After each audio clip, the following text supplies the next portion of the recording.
podcast dedicated to the music, movies, and culture of Generation X.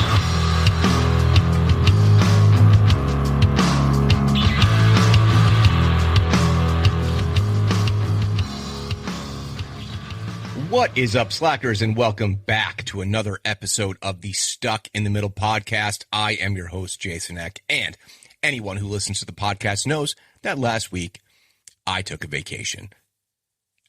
I consider it to be well-deserved. I don't get to do it very often. It was a family vacation, which included extended family, which means that there were ups and downs, right? You get a lot of people who don't see each other very often, all in one place. And I will be honest, we did a really good job most of the time. We almost made it through the whole trip without any kind of drama or fireworks. So I look at that in and of itself as being a kind of an accomplishment, you know.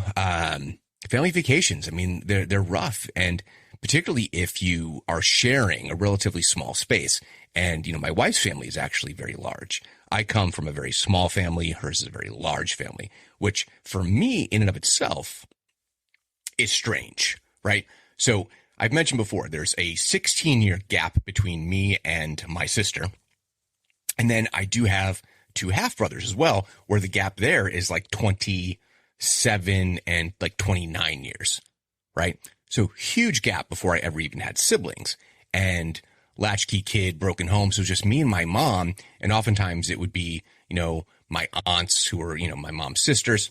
So, you know, my grandparents, they were also divorced. So all these little clusters of people were very, very small.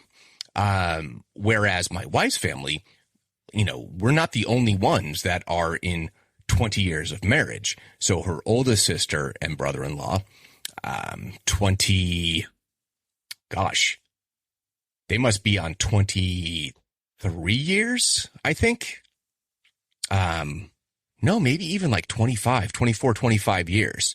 They've been together. Then her next sister in line, they got married a year before us. So they're 21 years. And then, of course, we just hit 20 years.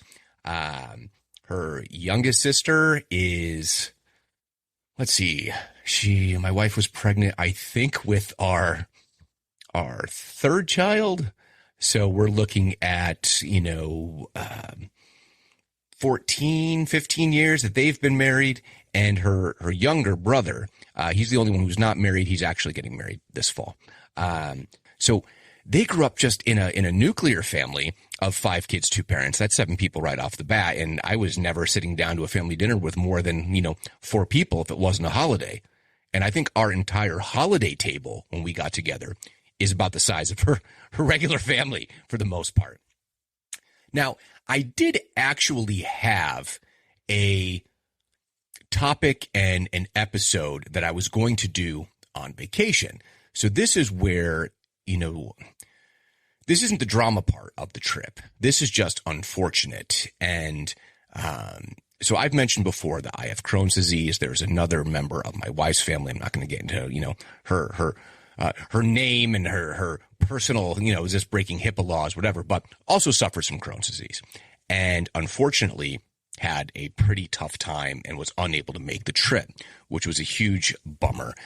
So one of the brothers-in-laws and I were going to do a podcast, and we were unable to do that, of course. So I decided at that point, if I couldn't wrangle anyone up, you know, else in the family, that I was just going to take the vacation.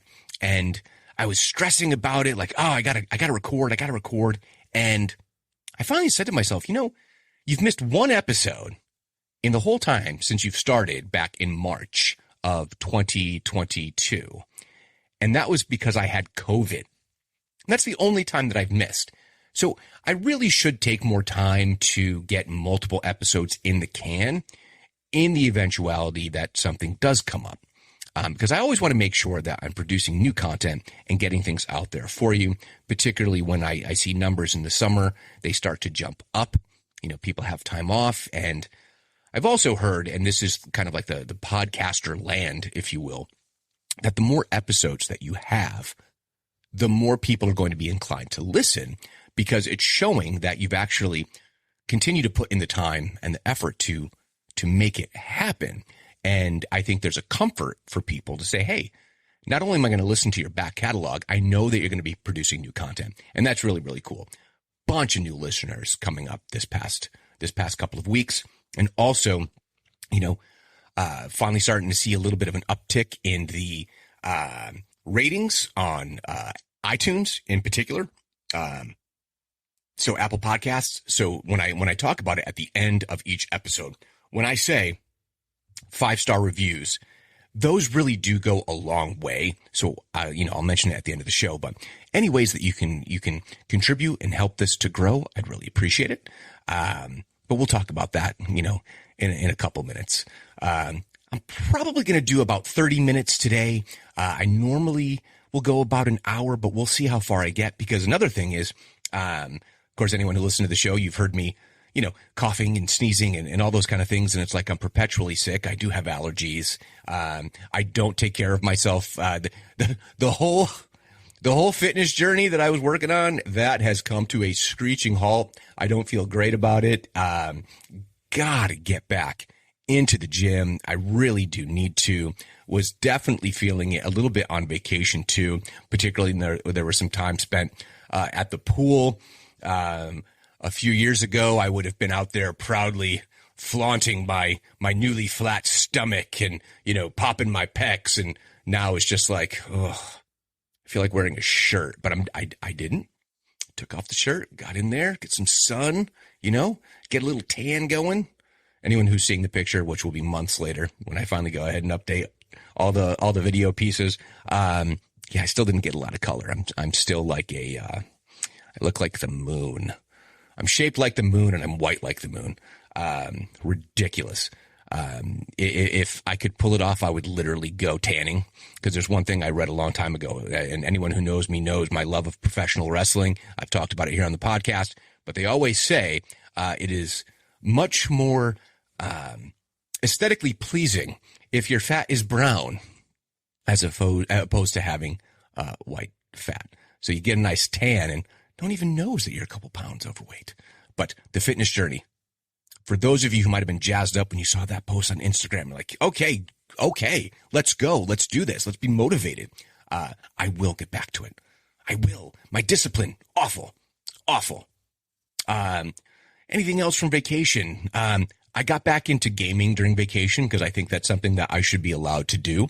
Got back to playing the Witcher game, which I just love. I was going to download a new game and play it on vacation, but then I never would have left the hotel room. So just as an aside, my wife and I, we stayed at a hotel room while our kids were with their cousin staying at a Airbnb, which was cool. Huge projector screen in the basement of this place. It was like a movie theater. It was absolutely gorgeous. Everything that they could possibly want. A lot of nights they were up pretty late, whereas, my wife and I, we got to just kick off, go back to the hotel room, go to sleep. We got to see some, other friends that are in the area that we don't get to see very often, which is nice, just to go out for dinner with friends. Not something we always get to do. So it's pretty great. Weather was awful on the way back, so we didn't end up getting home until about 2:15, 2:30 Friday of last week. So like the whole weekend just felt like we were catching up, and then back to the grind at work. So that's where I've been, what I've been doing. But I will tell you that the episode that I had planned is going to happen again at some point, and I think it's going to be a topic that many of you will really, really enjoy. So when I was thinking about what it was that I was going to do for this week, what I like to do is just what piques my interest. And sometimes it's as simple as going and Googling something and looking for, ranker lists or just any kind of lists. What are the memes for Gen X? And I've done a couple of these, but this is one that came up, and I have, thankfully this time, I don't always have this opportunity where there's an email that's attached to this. And I'm going to reach out to the person who wrote this article, because I'd love to get him on the show and kind of, maybe this will almost be a two-parter. This is going to be my just checking out this list and then maybe having the author on the show. excuse me, there we are, and kind of dig into their mindset. So I said mindset. It's actually from a website that's called the Mindset List. So it's just www.mindsetlist.com. And it's a number of college professors. And they have this website and they do different mindset lists. And part of it is they do it for graduating classes from their college. And I'm going to pronounce this wrong. So it's either Beloit or Beloit College. And, this was written in 2017. Now, obviously, we haven't changed much generationally since then, so I think it's still accurate. But this is by a professor by the name of Tom McBride, and it's called the Mindset List of Generation X. And what I think is so interesting is that some things I absolutely instantly kind of related to, but then other times there were some things I'm like, I'm not so sure. But also the correlation that he's made between some other sociological factors. So part of what he does as an author is that he's looking at, how did he put it? It's language from a Darwinism standpoint. Let's see. How is this explained here? So he is a professor of Milton, Shakespeare, and critical theory, and has been taught a variety of interdisciplinary courses with both classicists and anthropologists. His interests in comparative discourse have recently led to an extensive project on Darwinian approaches to the study of literature, and he's a co-founder of their department's new rhetoric and discourse class. So that's where it became interesting to me, because from an anthropological perspective, so when you think about it, there's going to be a time in the far distant future where people are going to be looking back at our generation. They're going to be looking back at our experiences from an anthropological perspective, an archaeological perspective, and the artifacts that we leave behind. And based upon what I've talked about, the infantilization of society through Gen X and our love of toys and cartoons, etc., I'm not sure what they're going to think of us, much less the things that are happening in society today that, it's going to be perplexing to whoever is studying us well into the future. So that's kind of the basis for it. So that's where he's getting into some interesting things about what was happening on a sociological level that has impacted us in a very different way than either prior or subsequent generations. So,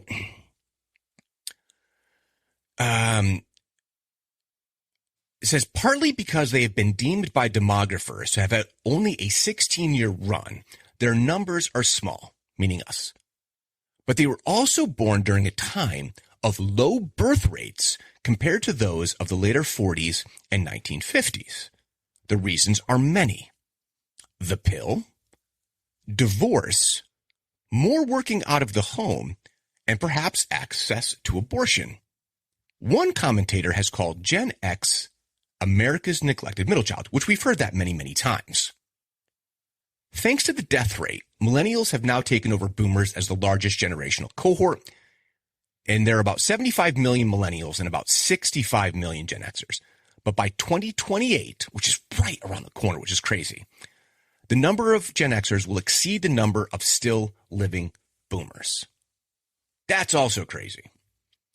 So, why has Gen X been overlooked?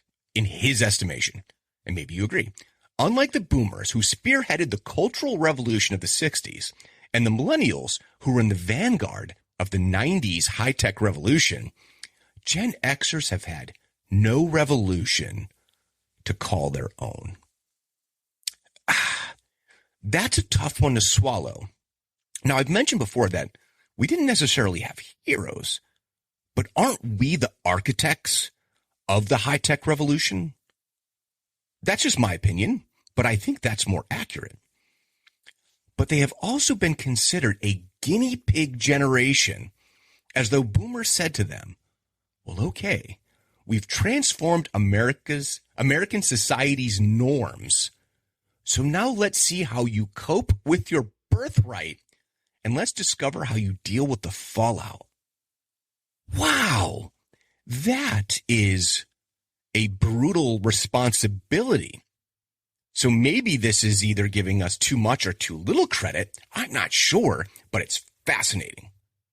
So this is, according to the author, again, Tom McBride, the following, I hope, is an informative, lively, and long overdue portrait of what has been called America's most underrated generation.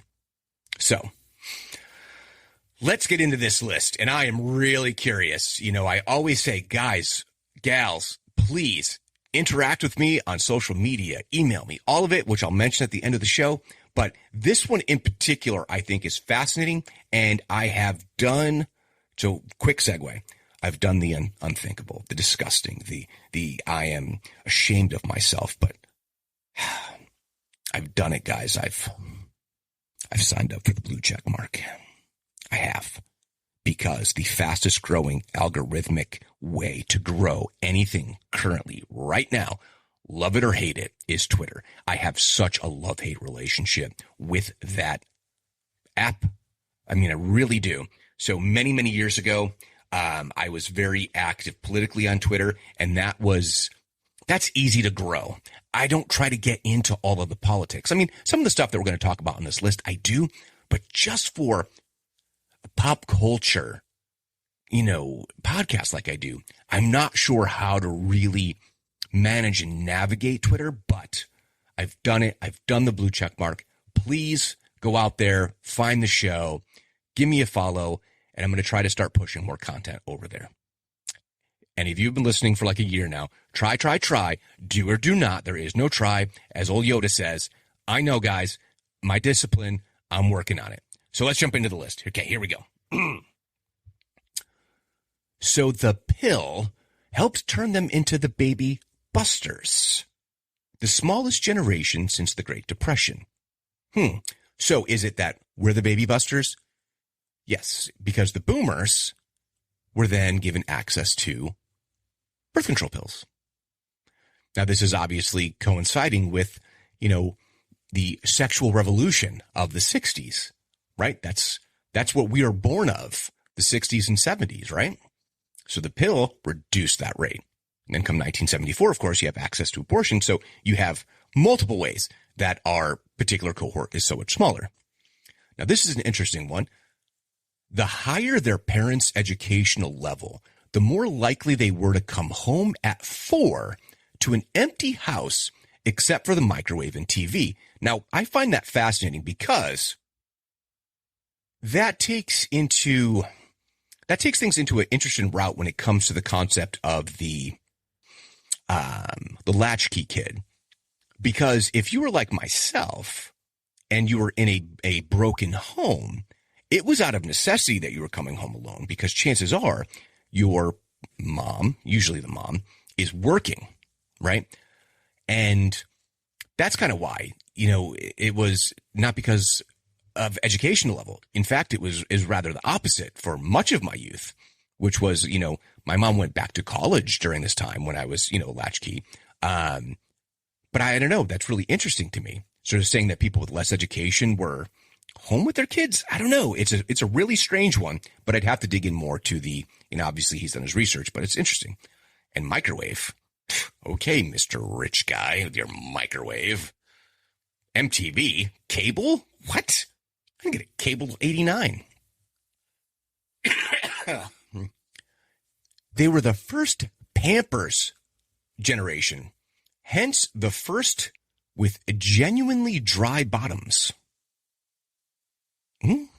So is that because when prior generations, they were using the cloth diapers, they weren't genuinely dry? Interesting. When the first wave of Xers were kids, only 9 states had joint custody, so they got to know one divorced parent much better than the other. Now, I don't know what the rules were in Connecticut for me growing up, but I definitely was, you know, basically Monday through Friday, home with my mom. I think it was Wednesdays, maybe I'd go over with my dad's, and then alternating weekends. So some days it would be just the Wednesday I would see my dad. And then that means the other 6 days of the week I was all home, and then one week, you know, alternate the weekends. That's interesting, though. The year the first X kids were born Marshall McLuhan announced a new electronic age in which we wear all mankind as our skins. I think that can be read a lot of different ways. I know for me, I read that as a little bit of kind of like the avatars that we have now, where we can kind of hide behind electronics. We can hide behind technology. Interesting. I relate to this. They grew up with the highest divorce rates in American history. The boomer cult of the child having shifted to the Gen X cult of the adult, seeking cosmic answers in Esalen and transcendental meditation. I'm not sure, again, who that's, when they say boomer cult of the child, I look at that as being the perspective of the parents of the boomers were all about the kids. They were given everything post-war, thus the baby boom, it was all about having a child. And then for us, those boomers were now very much about themselves. That's just my experience, as well as what we've kind of seen, I think, historically out of the baby boomer generation. Now, that is not a blanket across everyone who's a boomer. Obviously. It's what I got to know. These were the adults that I knew. They have little to no memory of Bobby Kennedy, Malcolm X, or Martin Luther King Jr. Yeah, absolutely. They were historical by the time, we were really rational, cognizant, and being able to recall things. Perhaps a sign of how little adults paid attention to them. Their generation found no widespread name until 30 years after the first Xer was born. So we didn't have the term Gen X until 30 years after the first Xer was born. That's interesting, right? But it kind of makes sense when you think about it. So if you were early Xer, you're 30, 94, 95, right? This is grunge. This is, all of that. It's interesting. When the war in Vietnam ended, they were between plus 11 and minus 5. Absolutely. Their parents grew up during the 2 decades with the sharpest increase ever in college degrees. Now that's interesting in so much as like my mom, this is not like a belittling statement, but she didn't get her bachelor's degree. She got her, what do they call it? Associate's degree, but my grandfather, I have one grandfather who had gotten his degree through the military. But beyond that, like my dad had a sister who got her bachelor's, but really my sister were like the first ones, bachelor's, masters, like, we're really the first in our generation to take it to that level. So that's, that's curious. It's really curious. First cable generation. Yeah, absolutely. They came into a world where, in the words of Andy Warhol, just when you've become famous, someone comes along and turns you into a warm-up act. Not sure how to take that, at least from a generational perspective. Is that because we were finally coming into our own and then it was like boomers, Gen X for a second, and then millennials? I guess I could take it that way. Oh, ain't this the truth? They were the first young people in history to learn that sex could kill you. Obviously, we came up right during, really what was the peak of the HIV/AIDS epidemic. And obviously, we had people like, oh my gosh, I'm forgetting his name, talked about him on the show, on The Real World. Oh my gosh. What is his name?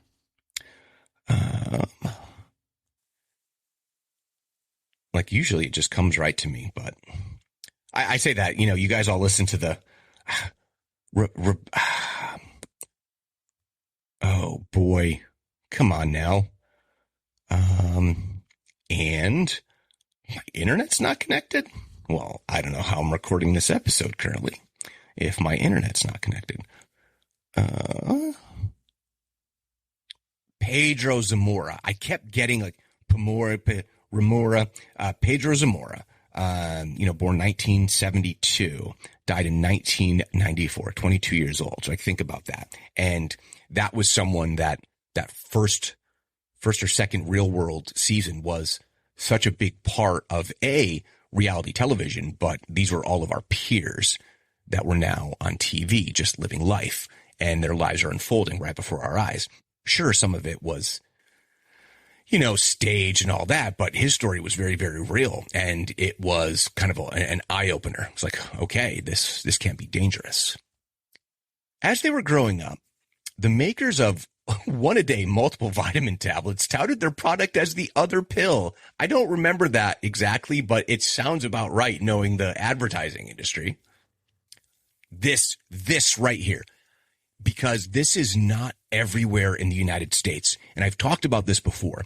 I recognize that I am very fortunate to have grown up in a place where we did have, and obviously it's proportionate, but diversity, right? So they attended post-segregated schools, and they were the first young people in American history to actually live with the civil rights movement, having been a thing where we've always, so let's say you're born in 65, earliest, of us. But, the Civil Rights Act, that came just a couple years later. What was that, 68? So, we're talking about our entire lifetimes, things that were being fought over, at least since the Civil War, right? So post-Civil War and the Civil Rights Movement, truly, we've always had people of color with the right to vote in our lifetime. Seems like a really simple thing, right? But no, it wasn't. It was hard fought. And we've always grown up with that. That's fascinating to me and such an interesting part of American history. For them as kids, advanced technology were portable TVs that wouldn't give you a hernia to lift. I do remember those first little portable TVs. They were like transistor radios. Garbage. Absolute garbage. I have a similar one upstairs somewhere that nowadays, with the way that you have to have the digital antenna to do anything, is like a pain to set up. It used to be that you just open it up, screw in this little antenna, pop the antenna up, and you could get local channels. It was nice and simple. We make everything more complicated than we need to. Assessments of them have ranged from the view that they are slackers to the current one, that they're the most entrepreneurial generation in recent American history. So this is where I go back to what I said earlier about technological revolution. And you think about people in industry, right? So let's take a look here. Just because I'm curious, I'm going to just Google a couple of names. Let's see. Jeff Bezos. 64, so technically Generation Jones right there, right? But 64, 65, all depends on how you want to look at it, right? I think he's done pretty well for himself. I know for a fact, Elon Musk. Elon Musk was born 1971. Let's look at the old Zuckerberg, shall we? Oh, 1984. He is firmly a millennial. So a millennial is going to fight an Xer.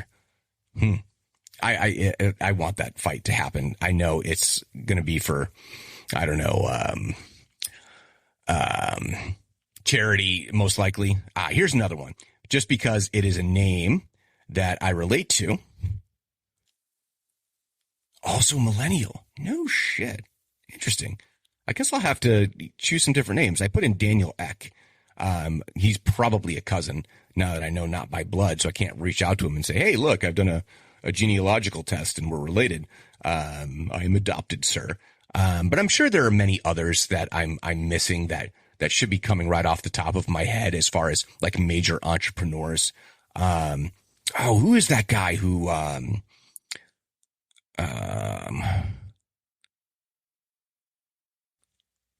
he is, Peter Thiel, right? German-American billionaire entrepreneur. He's 67. He co-founded PayPal, Palantir Technologies, Founders Fund, and the first outside investor in Facebook. So just another example. And I feel as though we've been involved in a lot of those things, plus some of the websites that exist. Okay. Excuse me. Many of their mothers listened hard when Betty Friedan said, no American girl should be brought up to become a housewife. Yeah, I would venture to say that it is a big piece of the boomer era. I'm casting no aspersions on whether that's right or wrong. What I do know is it's made it incredibly difficult to be a single income family, if you even choose to. Some people choose to, and it's exceedingly difficult. I know because we were single income for a number of years, and it's hard to do in American society, particularly being in the Northeast where everything's super expensive. Let's see, the first Title IX generation, they went to high schools where serious attention had to be paid to the mismatch of funds for boys and girls basketball.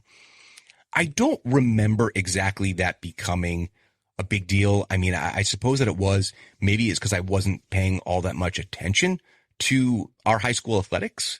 I do know that we had a girl on the wrestling team, and that was like a big deal because there were no girls for her to wrestle against. But it was like, okay, no, girls want to wrestle, they're on the wrestling team. Gosh, what was her name? I feel like she was beating everybody in her weight class, though. Anyway, one demographer says that Gen X was actually born between 1960 and 1966, with the group born after 1967 to 1979, the bust generation, with those historically low birth rates. Okay, I mean, that's... I don't know what to say to that. Seems like it's being a little bit nitpicky. Anyway, one of the first popular commercials they are likely to recall was Alka-Seltzer's homage to American Excess. I can't believe I ate the whole thing, but I would have thought that the first one was plop, plop, fizz, fizz, oh, what a relief it is. Like, isn't that the one we remember? Were those related? I'd have to go and I guess watch some old Alka-Seltzer commercials. After 9/11, which I mentioned on a podcast, on a prior podcast about, major events that shaped our generation. When they were hitting their 30s, Gen X marriages began to spike. No more of this, quote unquote, living alone. Now, I got married at the age of 29 in 2003. So yeah, I understand we were already on the pathway to marriage, but it's interesting to think that it began to spike around that time. Or is it really less about 9/11 and more so about the fact that we're hitting our 30s at that time? So my wife was still in her 20s. I was still in my 20s, but we're getting there. We're pushing that point. I just kind of think that was the new normal, right? Late 20s and 30s for marriages, as opposed to what used to be early 20s, graduate college, get married. I do think that's a shift, and I do think it continues to be even later. And I think some later Xers, were pushing it into their, 40s even. And I know people getting married for the first time in their 50s. Nothing wrong with that. It's just a different way. But I'm not sure it's related to 9/11. But again, this is a professor. I'm sure he's done his research. I don't know. I'm just not sure that's necessarily, correlation, causation there. They grew up with mixed signals. While Gloria Steinem was calling for a feminist revolution, an ad implored men to give their wives a skimpy nightgown, something sexy for her and for yourself. Well, I don't know why there has to be this kind of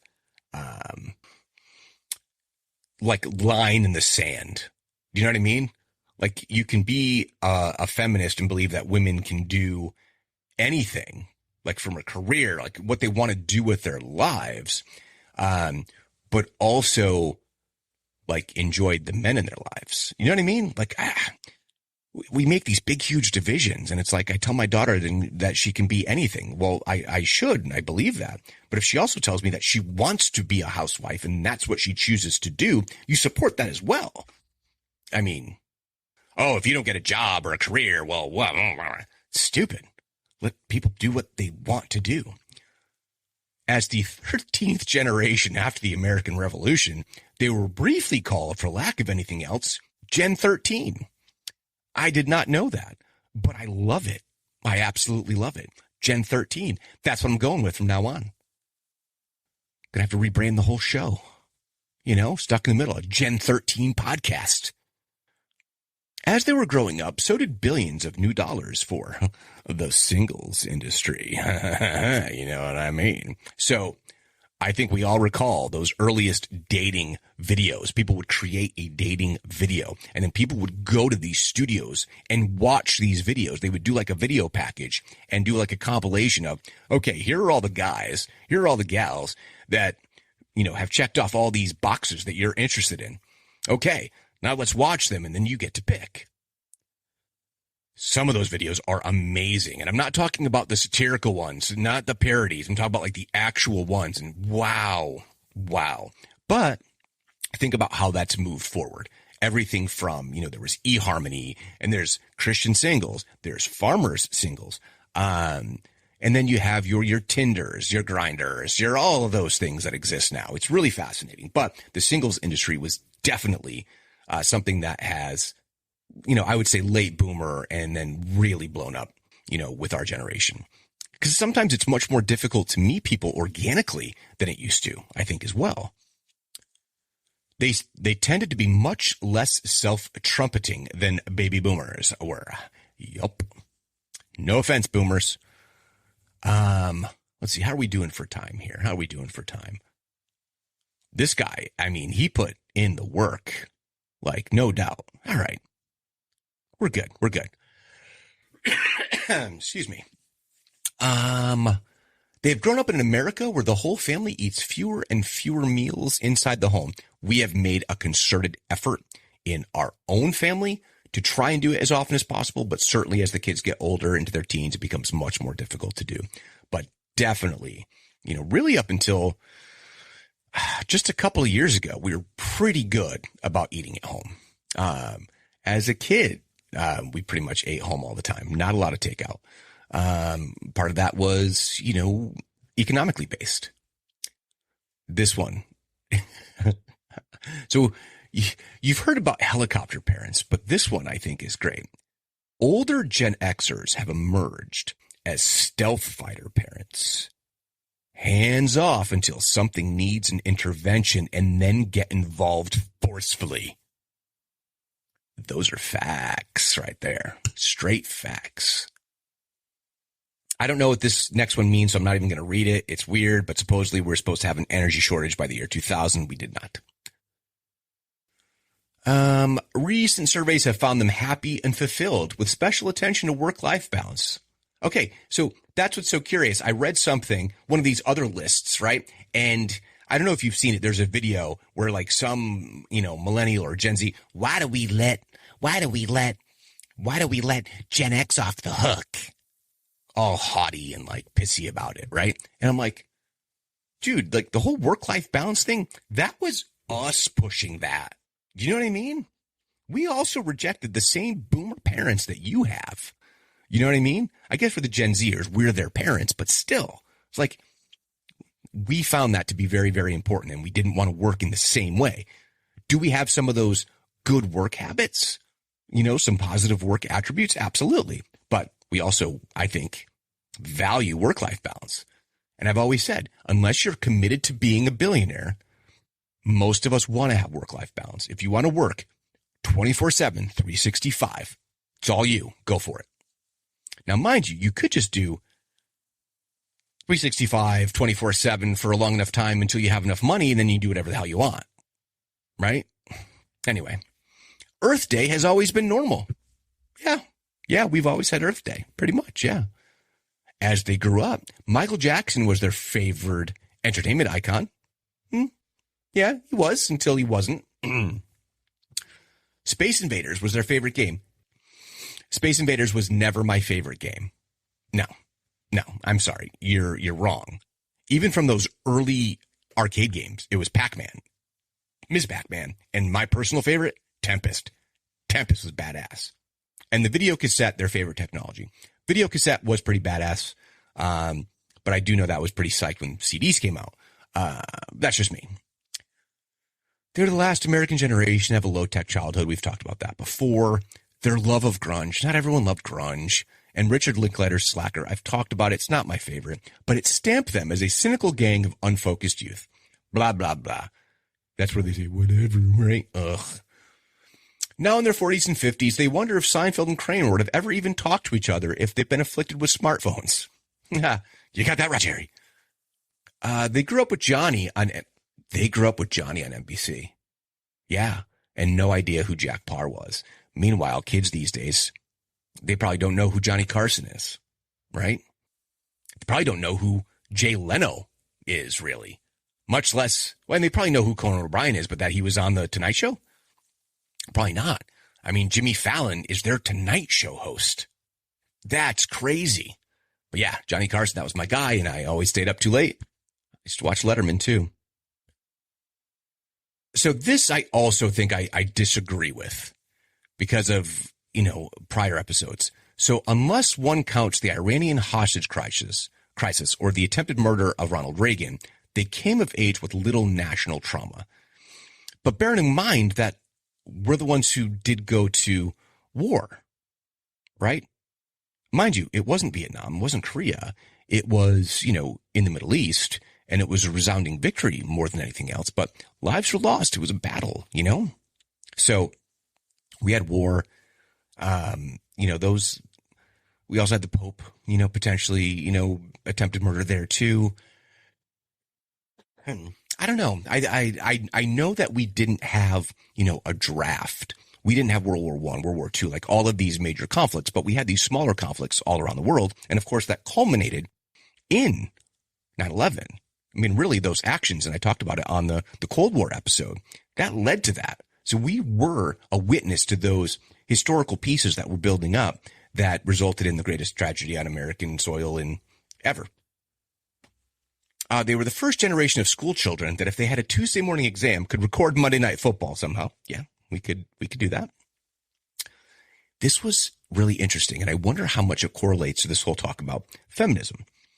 As they grew up, the arrest rate for women went up much faster than did the rate for men. That's really interesting. But it doesn't tell you what crimes it was related to, right? Have to do more digging into that. The average American family size has always been declining, and in their lifetime has never been as high as 4. Now, I say this as someone with a family of 5, and I just mentioned like the background of my wife's family. So, excuse me. Just to kind of give you a snapshot. So her youngest 2 siblings are technically millennials or zennials. Definitely zennials, because one of my brother-in-laws, he said exennial, just like me. I'm like, bro, I got corrected on that. It's zennial. Tried to get him on the podcast. He was like, nah. Anyway, they got 4 kids. Another set of them have 2 kids. Another have 3 kids like us. I mean, I guess we're breeders.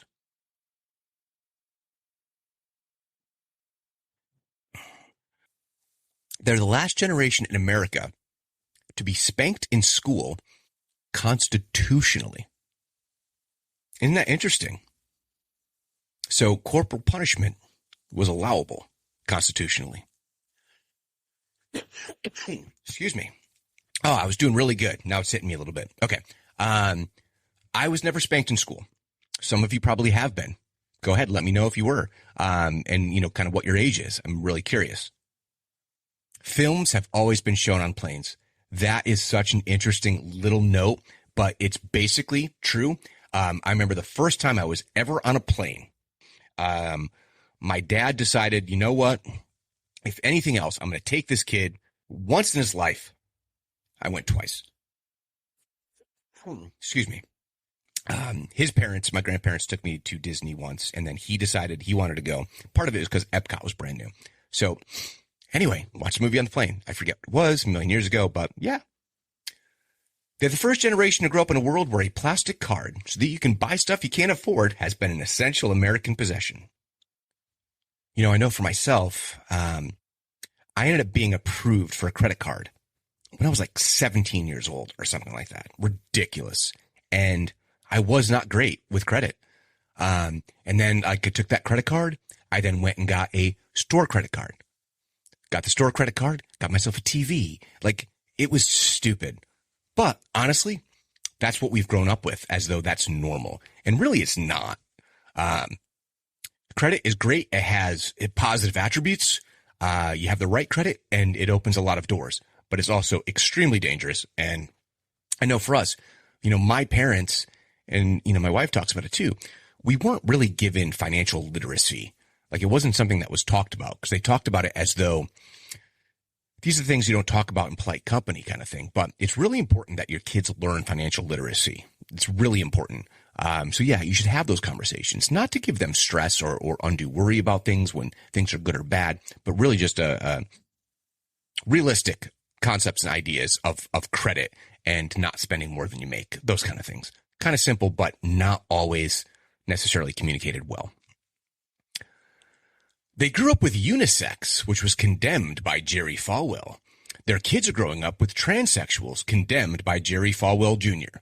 I'm just going to leave that there, but it's like, you think about like these different notions of sexuality and gender that go all the way back to the Gloria Steinem and those things that we talked about earlier with feminism and what that means to family units and income, right? Really, it comes down to economics more than anything else. Like, forget how you feel about things personally. It's all about the almighty dollar, whether we like to admit it or not.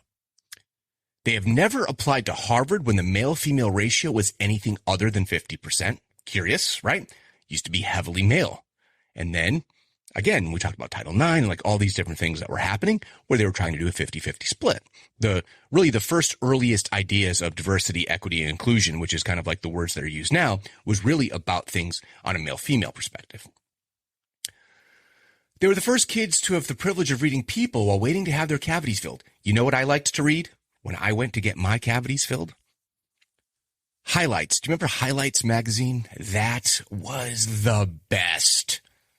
Goofus and Gallant and the Tinker, the Timber Toes, whatever they were, those little, you know, round-headed people.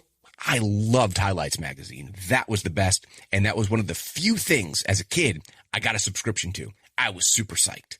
Some people got Dynamite. I got Highlights because you can like get it for free or something like that. Anyway, for as long as they can remember, jogging has been a routine. Yeah, I've always known joggers. Kind of weird. I've done it myself. I never thought I would, but I do. Well, I do. I have. I jogged like once 2 weeks ago. I walked really fast. I didn't quite jog. Public acceptance of premarital sex in America has always been on the rise, and in particular, I know that was pretty common. As they matured, it must have seemed that the FBI and CIA were always apologizing for something. Yeah, as we've matured, that's still true. And then finally, when the first Gen X kid was born, no one thought the 1964 Civil Rights Act had anything to do with gender. But when the last Gen X kid was born, the Army proclaimed that some of our best men are women. Okay. So, the summary that he puts here. As long as Xers have been alive, there have always been the following. Ford Mustangs, Pop-Tarts, Lucky Charms, Coffee Mate, flares, self-service post offices, zip codes.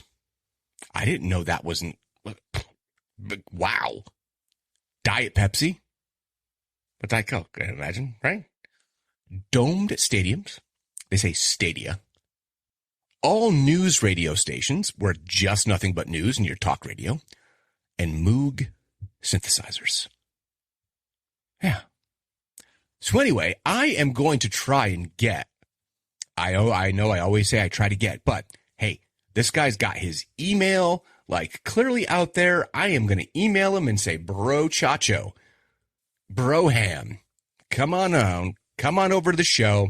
I'd love to get his mindset about the mindset list and how he came to some of his, I guess, rationalizations, or how he put some of these things together that on the surface, as someone who's lived this generation and experienced it, that I kind of go, I'm not really quite sure I agree with that, or what is the basis? What is the history? If you'd be interested in that, please, by all means, let me know. I really think this would be a cool episode if I can pull this off. So yeah, how can you let me know if that's something you're interested in? Well, you can email me at stuckinthemiddlepod@yahoo.com. You can find me on Twitter, Instagram, and YouTube at StuckPodX. Head on over to the Facebook page, Stuck in the Middle, a Gen X podcast. Please like, comment, share, leave 5-star reviews, and most importantly, please subscribe to the podcast. So until next time, later, slackers.